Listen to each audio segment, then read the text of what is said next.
बिस्मिल्लाहिर्रहमानिर्रहीम। शुरू करता हूँ अल्लाह के नाम से जो बड़ा मेहरबान नहायत रहम वाला है। पाकल वीडियोज़ में आप दोस्तों को अस्सलाम वालेकुम। मेरे दोस्तों, मैं अबीब डेर। मेरे दोस्तों, कल जो मैंने लिंक लगाया था वैन का, आप लोगों की बहुत बहुत मेहरबानी। इस वैन को आपने बहुत अच्छी सपोर्ट की है। पहले इस वैन के 59 थे, ठीक है, अब इस वैन के 126 हो गए हैं, ठीक है। तो बड़ी मेहरबानी आप लोगों की, माशाल्लाह अच्छी सपोर्ट मिली है। जो जितने भी लोग थे सब के सब माशाल्लाह वहाँ गए। थोड़े कुछ लोग हैं जो बेचारे सब्सक्राइबर नहीं करते। मैं उनसे हाथ जोड़ के कहता हूँ कि यार आप लोग जाते ज़रूर है मगर सब्सक्राइब नहीं करते। प्लीज़ आप सब सब्सक्राइब कर दिया करें।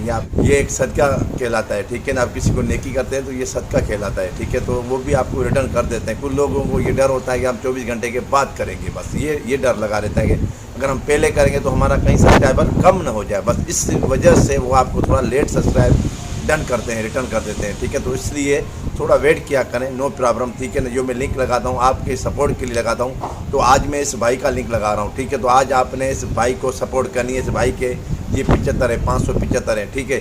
तो आज हम इस भाई को फुल सपोर्ट करनी है, ठीक है। मेरे दोस्तों, अल्लाह ताला सबको खुश रखे, आमीन सम आमीन। फिर मिलते हैं नेक्स्ट वीडियो में। जब तक दीजिए इजाज़त, अल्लाह हाफिज़।